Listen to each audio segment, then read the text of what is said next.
प्रधानमंत्री का आगमन हुआ और साथ ही आमंत्रित व्यक्ति, और ये है वो ऐतिहासिक क्षण।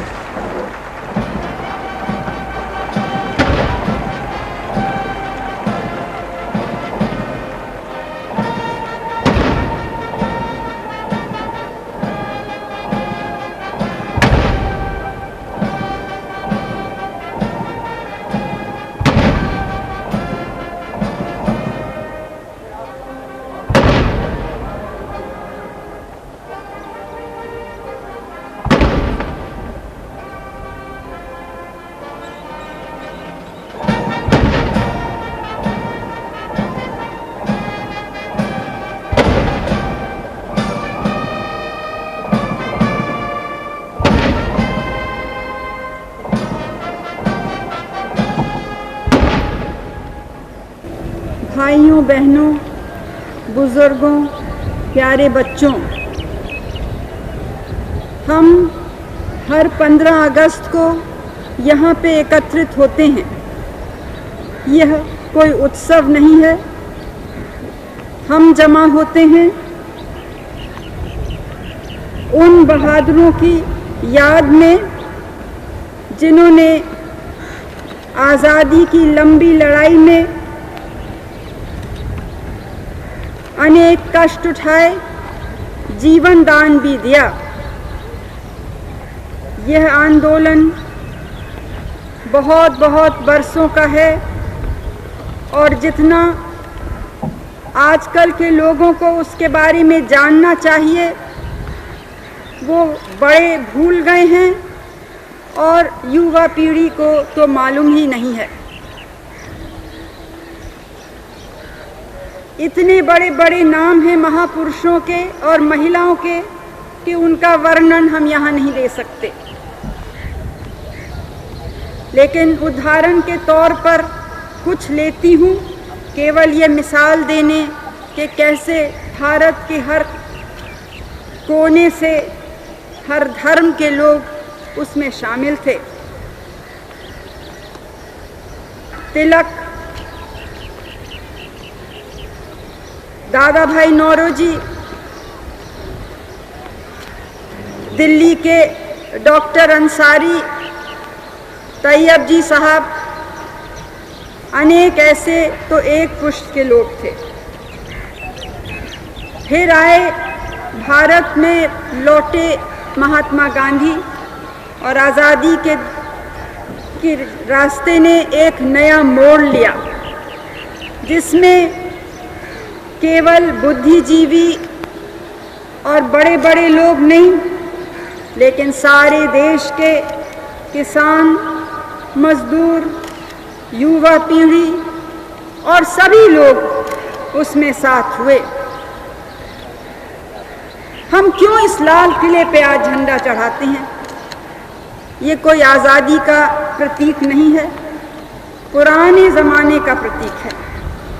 लेकिन नेताजी सुभाष बोस ने नारा दिया कि जब हम स्वतंत्र होंगे तो लाल किले पे तिरंगे को हम उड़ाएंगे।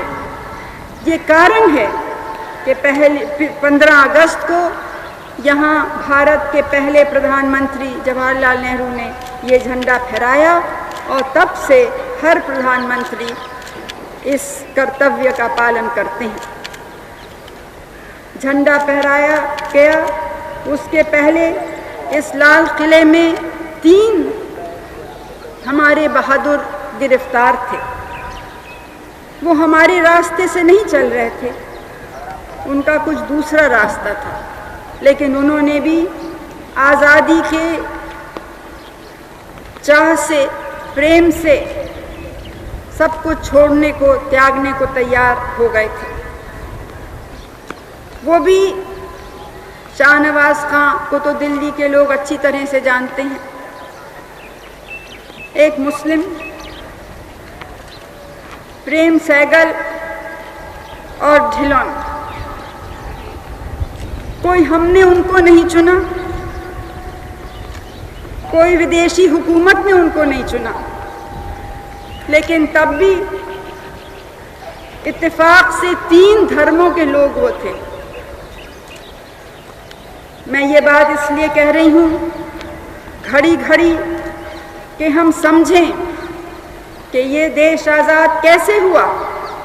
आज़ाद हुआ क्योंकि सब धर्म के लोग, सब भाषा के लोग, सब प्रांत के लोग, सब जाति के लोग एक थे। एक ध्येय था, भारत को स्वतंत्रता मिलनी है। स्वराज्य हमारा जन्म सिद्ध अधिकार है। आज हमारे सामने कुछ दूसरे प्रश्न हैं। उस वक्त एक बड़ी चीज़ हमारे पास नहीं थी और उसके लिए लड़ना था। आज उस स्वतंत्रता को सुरक्षित रखना है और वो लड़ाई, वो चेष्टा प्रयास उससे कुछ कम नहीं है। जो उस समय हमारे सामने बांधे आते थे, रुकावटें आती थीं,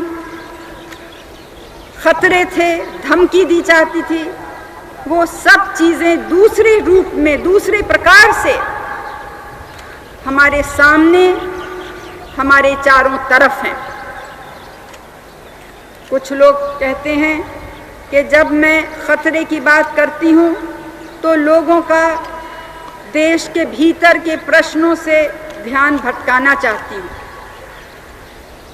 इससे बड़ी गलतफहमी हो नहीं सकती है, क्योंकि देश के आज के जो कष्ट हैं, जो हर एक वर्ग के कठिनाइयाँ हैं, अगर उनसे हम परिचित नहीं रहते हैं, अगर उन समस्याओं का समाधान नहीं करते हैं, तो हम देश को कैसे मजबूत रख सकते हैं। आज हमें खुशी है कि हम स्वतंत्र हैं, लेकिन हमारा दिल खुशी से भरा नहीं है। हमारे दिल में अत्यंत दुख भी है, चिंता भी है। दुख है कि हमने अपने इतिहास से सबक नहीं सीखा। दुख है कि आज भी देश में वो ताकतें कुछ उभरी हैं, वो कुछ जहर फैल रहा है जो देश की एकता को खतरे में डाल सकता है, धर्म के नाम से। लेकिन मैं याद दिलाऊंगी कि जो कौमी दंगे होते हैं, जिनमें बहुत से मासूम बेगुनाह लोगों की जानें जाती हैं, माल नष्ट होता है, उनकी कौमी शक्ल ज़रूर है, लेकिन उसमें राजनीति भी होती है, उसमें आर्थिक कारण भी होते हैं, कुछ मन का छोटापन और कमीनापन भी आ जाता है कभी कभी। आंध्र प्रदेश में, कर्नाटक में, महाराष्ट्र में, उत्तर प्रदेश में, इन जगह कौमी दंगे हुए हैं। दूसरे हादसे दूसरे भी प्रांतों में हुए हैं। जहाँ भी किसी को दुख है, वो उनका, न व्यक्ति का, न परिवार का, न उस कौम का दुख है, वो सारे भारत का दुख है। वो सारे भारत के ऊपर एक कलंक है और हम सबका कर्तव्य है कि इन चीज़ों को हम अपने देश में से जड़ से उखाड़ के निकालें। मतभेद तो होते हैं, और ख़ास तौर से जो लोकतांत्रिक परंपरा हमने अपनाई है, उसमें और भी जगह मतभेद के हैं। लेकिन इसके माने नहीं कि हम उनके ऊपर नहीं उठ सकें। राजनीति, पार्टीबाजी या जो दूसरे एक दूसरे के बीच में अंतर हैं, उनसे ऊपर उठना है एक ध्येय के लिए कि इस देश को एक रखें। क्योंकि अगर एक नहीं रह सकते, अगर देश मजबूत नहीं रह सकता, तो फिर मतभेद कहाँ जाएंगे? किससे लड़ेंगे हम? किससे दोस्ती करेंगे? जब कोई है ही नहीं, जब देश गिर जाएगा, तो बहनों और भाइयों, हम सब उसके संग गिरेंगे, कोई नहीं बच सकता है। जब हम आज़ादी के लिए लड़ रहे थे तो केवल राजनीतिक आज़ादी नहीं, सामाजिक न्याय के लिए, बराबरी के लिए, आर्थिक न्याय के लिए। एक पड़ाव पूरा हुआ, दूसरी अभी चल रहा है। रास्ता लंबा, कठिन, और दुश्मन जैसे पहले साफ सामने दिखाई देता था, आज वो छुपे हुए दुश्मन। कुछ तो सच में दुश्मन हैं और बहुत से ऐसे हैं जो बिना सोचे गुमराह हो जाते हैं दूसरी कुछ थोड़े से लोगों की बातों से।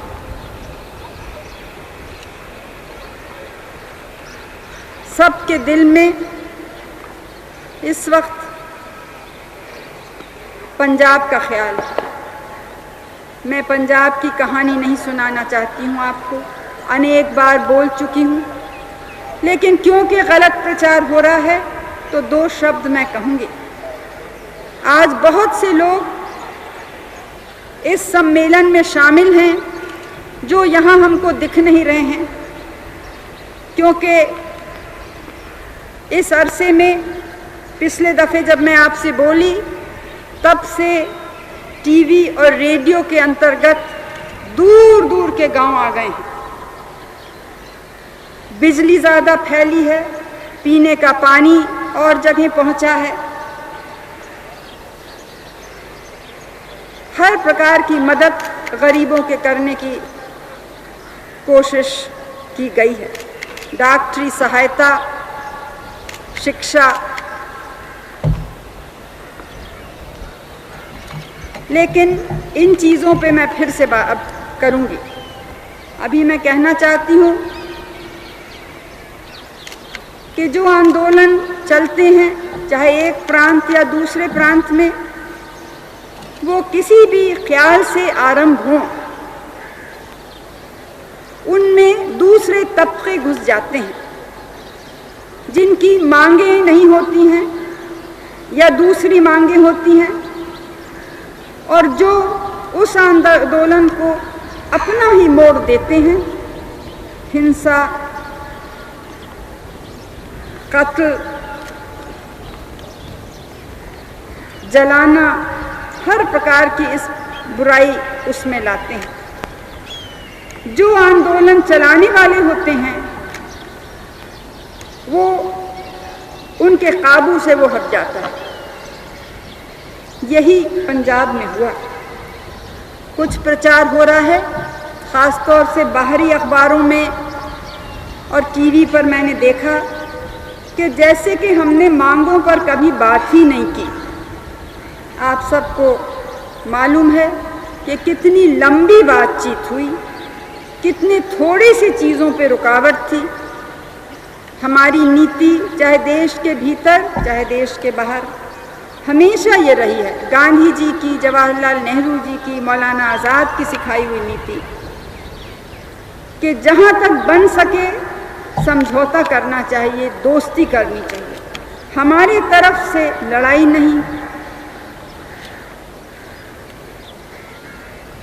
शुरू से ही जिसकी ज़रा भी कोई मांग होती है, चाहे वो मेरा साथी हो चाहे मेरा विरोधी हो, मैंने हमेशा वो मांग सुनी है, उनसे मिली हूँ और यथाशक्ति पूरी करने की कोशिश की है। लेकिन मेरी शक्ति भी सीमित है, साधन सीमित हैं, रुपए सीमित हैं, उसके अंतर्गत ही हम कर सकते हैं। और दूसरा ये है कि कभी कभी ऐसी मांगें होती हैं जो कुछ लोगों को पसंद हैं और दूसरों को क्रोधित कर सकती हैं। दूसरे प्रांत में गड़बड़ हो सकता है, इसलिए सोच समझ के चलना है। और जो मांग करते हैं, चाहे वो प्रांतीयता के नाम से हो या धर्म या भाषा या कोई और कारण, उनसे मेरा ये अनुरोध है कि अपने कष्ट के तरफ तो ज़रूर देखें, लेकिन अपने चारों तरफ भी देखें कि उनकी मांगों की पूरा करने से दूसरों को का कष्ट तो नहीं होगा। क्या भारत पर आर्थिक या दूसरा ऐसा बोझ तो नहीं पड़ेगा जिससे भारत कमज़ोर हो या उस बोझ से दब सके? क्योंकि ऐसे अगर आर्थिक कष्ट आता है हमारे ऊपर तो उन पर भी आएगा। हमने अपनी योजना के अंदर सबका ध्यान दिया है और हमारी कोशिश है कि सब वर्गों का, सब प्रांतों की उससे सहायता हो, प्रगति हो, विकास के काम आगे बढ़ें। इस वक्त केंद्र और राज्यों के बीच का क्या रिश्ता है उस पर चर्चा चल रही है और हमने भी कहा है कि इस पे बात हो सकती है और हमें विश्वास है कि सच्चे दिल से करें तो आसानी से समझौता भी हो सकता है। सन 1960 और 61 में जहां 500 करोड़ की धनराशि का तबादला हो रहा था केंद्र से राज्यों को, वहां आज 12,000 करोड़ हो रहा है। कितनी रकम बढ़ी है,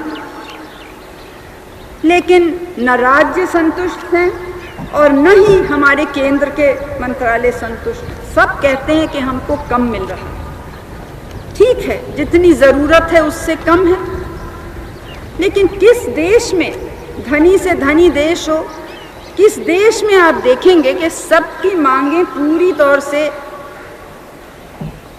संपूर्ण पूरी हो रही हैं? मांगें तो हमेशा रहेंगी और बढ़ेंगी।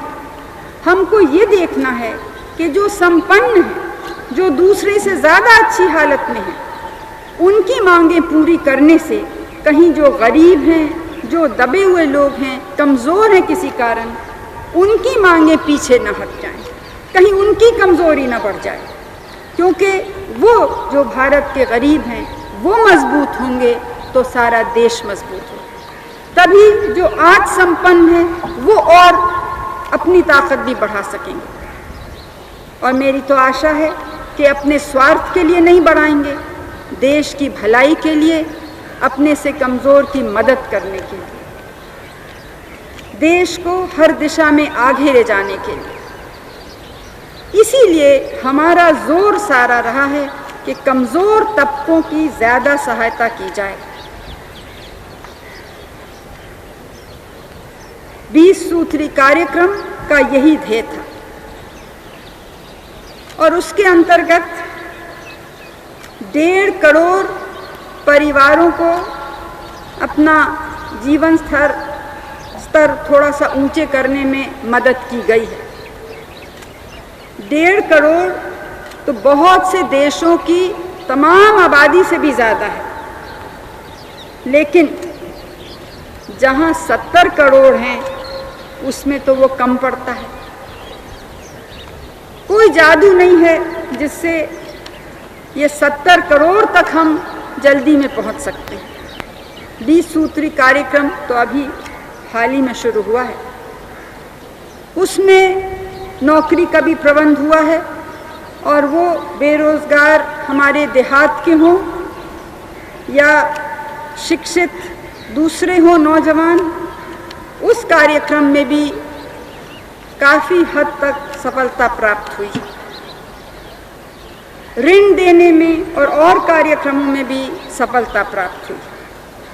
मुझे मालूम है कि कमियां भी हैं, मुझे मालूम है कि लोगों ने गलतियां की और लोगों ने आके मुझसे शिकायत भी की।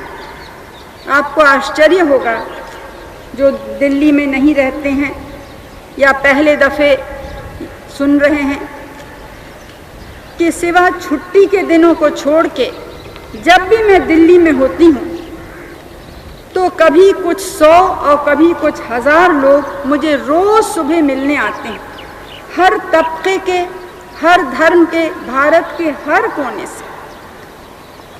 कोई केवल कहते हैं हम तो दर्शन करने आए हैं, कोई अपना दुख बताते हैं, कोई शिकायत करते हैं, कोई उन्नति की प्रशंसा भी करते हैं। तो मुझे इससे बहुत से बाहर के लोगों ने कहा कि क्या आपका समय नष्ट नहीं होता है इतने लोगों से मिलने का? दूसरे देश के तो कोई नेता मिलते नहीं हैं, लेकिन मैंने कहा इससे भारत का चित्र क्या है, छवि क्या है, लोगों के मन की बात क्या है, वो मेरे सामने आती है और इसमें समय कभी नष्ट नहीं हो सकता। सबसे ज़रूरी काम यही है।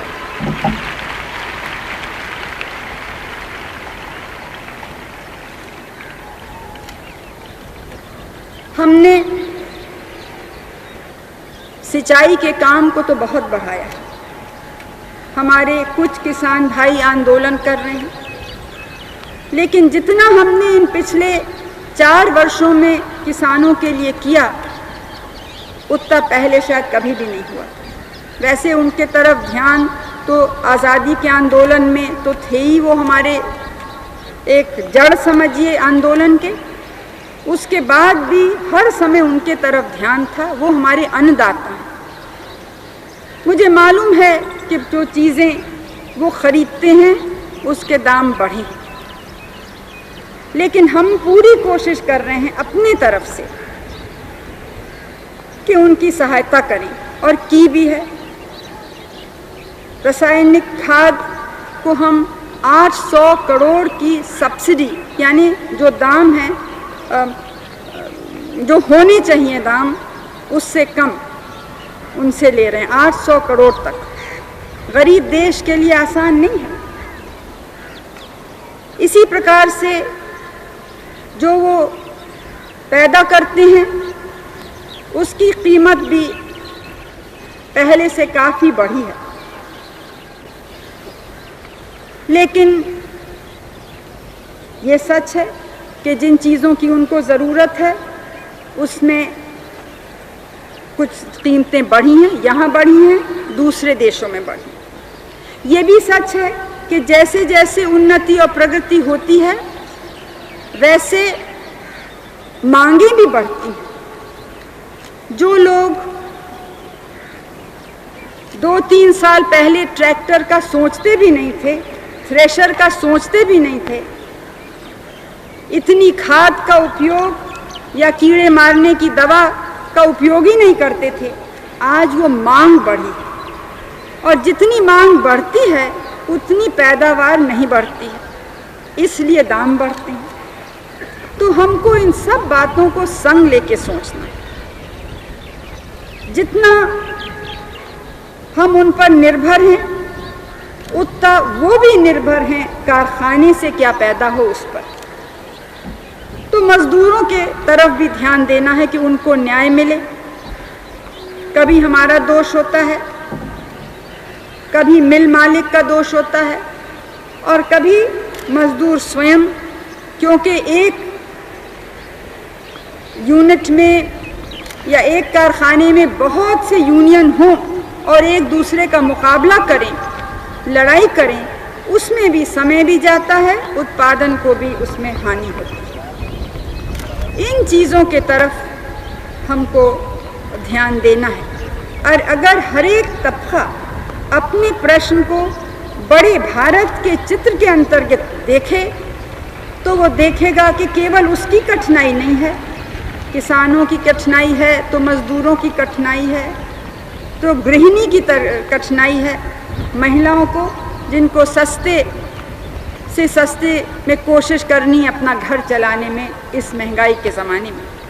ये महंगाई के शिकार केवल भारत के लोग नहीं हैं, सारी दुनिया में है। हम कोशिश कर रहे हैं कि जो आवश्यक वस्तु हैं वो लोगों तक पहुँचें, और इसमें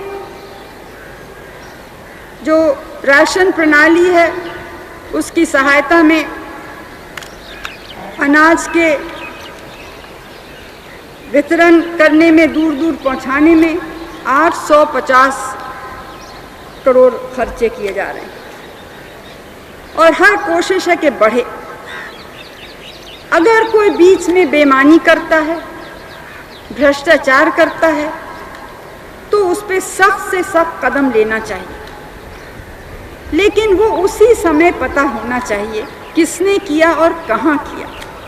अगर सब कहेंगे कि नहीं ये सब करते हैं तो कार्रवाई करनी मुश्किल हो जाती है। ये तो जो वहाँ के रहने वाले हैं,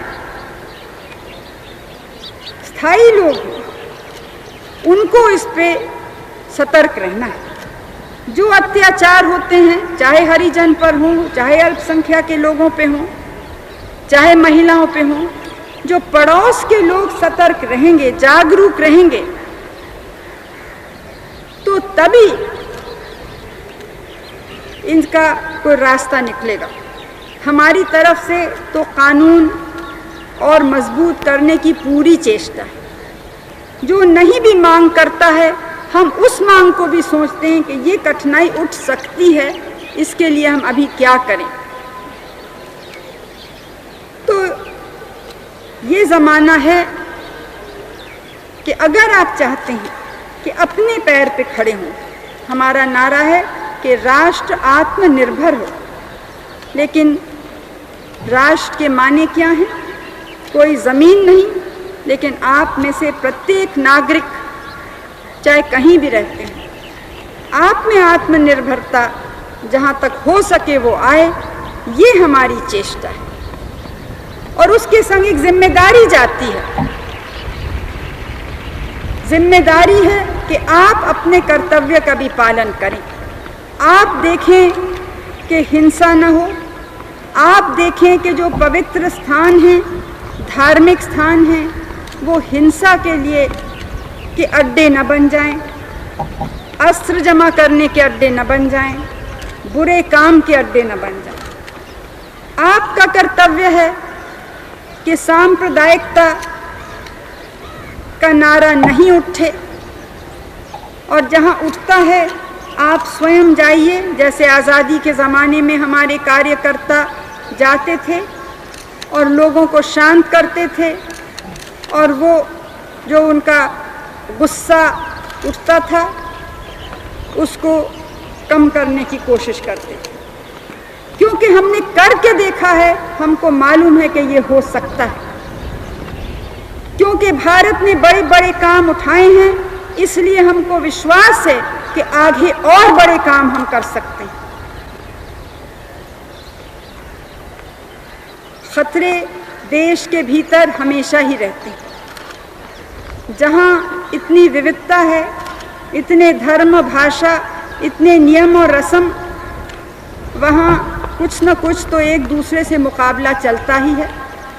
लेकिन हमने हमेशा ये सोचा कि ये विविधता कमज़ोरी के निशान नहीं है, ये एक समृद्धि की निशानी है।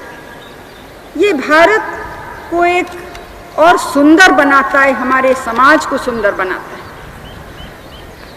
इसलिए हम नहीं चाहते कि किसी के धर्म पर आंच लगे या किसी की परंपरा पे कोई आंच लगे। सब अपने रास्ते पे चले, लेकिन वो सब रास्ते मिलने चाहिए। जैसे नदियाँ सागर में जाती हैं, वैसे भारतीयता के सागर में ये सब अलग अलग परंपराएं, अलग अलग नियम और रस्म मिले, जिसमें हम सब को फख्र से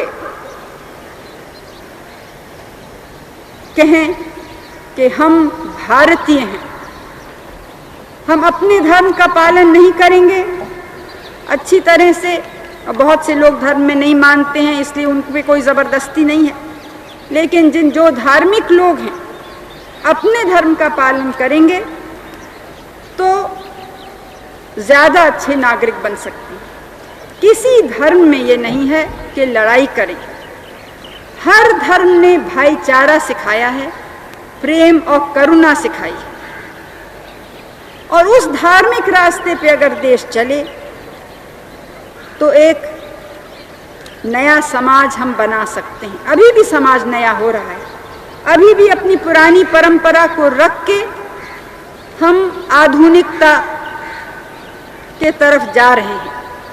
और यही एक कारण है कि हमारे देश में भी कष्ट बढ़ा और बाहर से भी दबाव और कष्ट हमारे ऊपर ज़्यादा आ रहे हैं। लेकिन जीवन दुख और सुख का मिश्रण होता है। आप में से प्रत्येक, चाहे छोटा बच्चा भी हो या अनुभवी लोग भी हों, सब ने इसको देखा होगा अपने अपने जीवन में। हम उस दुख से, कष्ट से दब सकते हैं या उसके ऊपर उठ सकते हैं। ये हमारे हाथ में है, इसमें सरकार मदद नहीं कर सकती, कोई राजनीतिक दल मदद नहीं कर सकता। ये तो हमारा अपना मनोबल कितना है, अपनी अंदरूनी शक्ति कितनी है, इस पे निर्भर। और आज जो स्वतंत्रता दिवस है, इस पे हम सबको ध्यान देना है।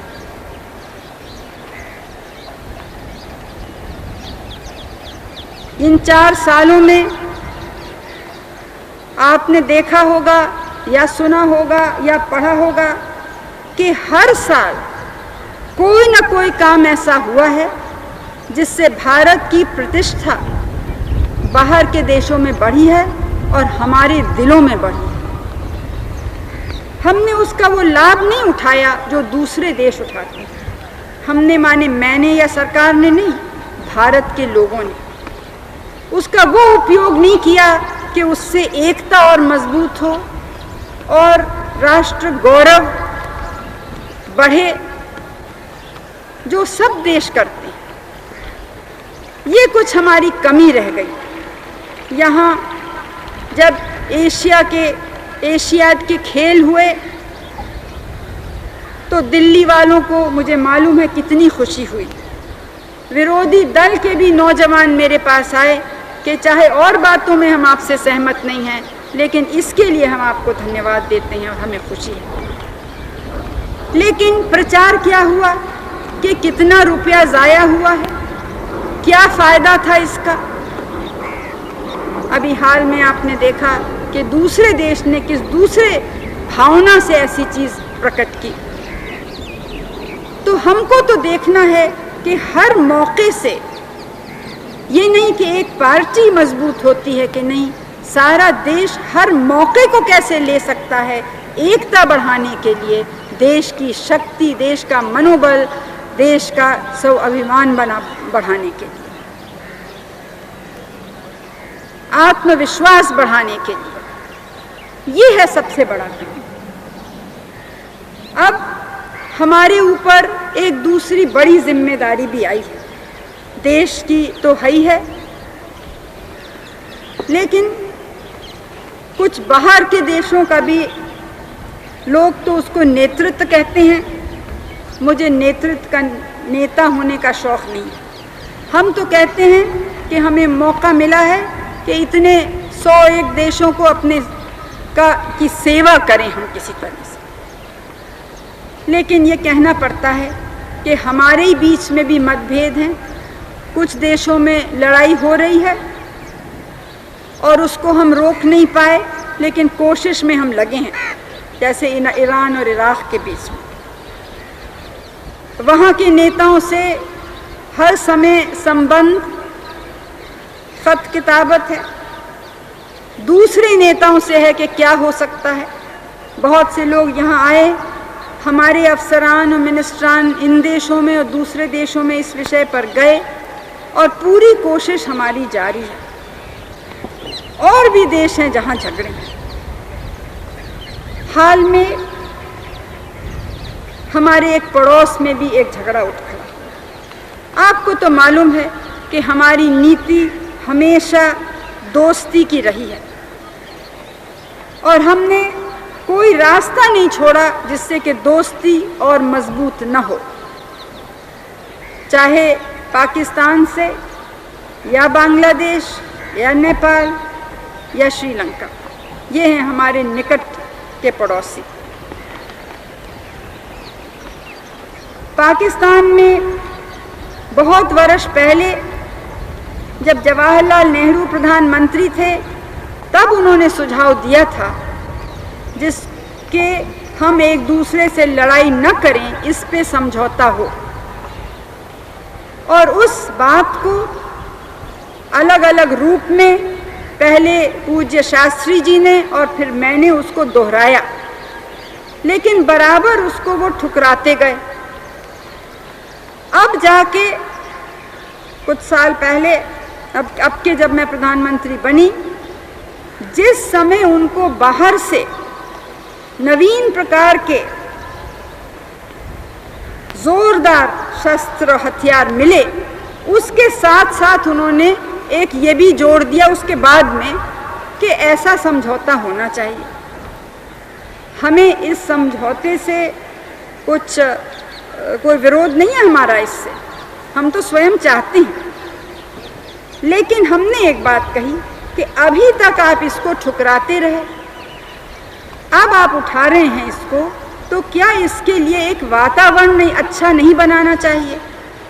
और उसके लिए क्या हम एक समझौता नहीं कर सकते हैं दोस्ती का, सहयोग का और शांति का? अगर ये समझौता हम करते हैं तो स्वाभाविक है कि लड़ाई होएगी नहीं। वैसे तो ये सब बातें सिमला समझौते में आ गई थीं, लिखित हैं, दोनों देशों के दस्तखत हैं। लेकिन अगर वो नहीं चाहते उस समझौते को तो एक इस प्रकार का नया समझौता हो सकता। लेकिन कहना कि हम दोस्ती, सहयोग और शांति का समझौता नहीं करेंगे लेकिन हम ये समझौता करेंगे कि लड़ाई ना हो, तो मैं आपसे पूछती हूँ मेरे भाइयों और बहनों कि ये चीज़ में कैसे चल सकती है, इसको गहराई से कैसे ले सकते हैं? लेकिन हम कोशिश में लगे हैं अभी भी कैसा हो। हमें दुख है कि वहाँ के टीवी में, वहाँ के समाचार पत्रों में अभी भी भारत के बारे में जो कहा जाता है वो सच्चाई से बहुत दूर, जिसको कह सकते हैं कि हमारे अंदरूनी मामले में दखल हो रही है। लेकिन हम बहुत सभ्यता से, दोस्ती के शब्दों से उनसे बात करते जा रहे हैं। लेकिन भारत की क्या इज्जत है, भारत का क्या हित है, उसको कोई भी सरकार अलग कर सकता है? श्रीलंका की स्थिति तो बहुत गंभीर है और सबसे दुख आज जो मेरा दिल रोने से भरा है वो उन लोगों के लिए, निर्दोष लोग जिन्होंने कुछ नहीं किया, जिन पे इतना हमला हो रहा है।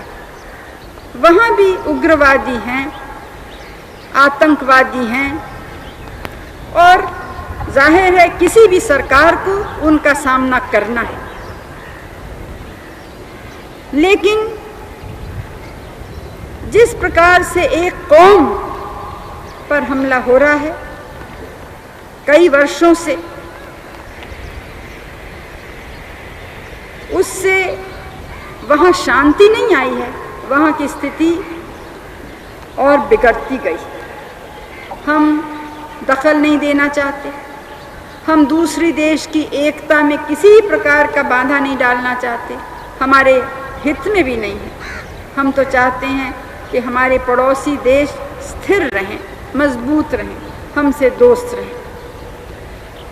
तो दोस्ती का हाथ हमने बढ़ाया और कहा कि अगर हम मदद कर सकते हैं कि आपकी बातचीत हो सके और कुछ निर्णय निकल सके जो सबको स्वीकार हो, तो वो आपके लिए भी लाभदायक होगा और हम संकट से बचेंगे।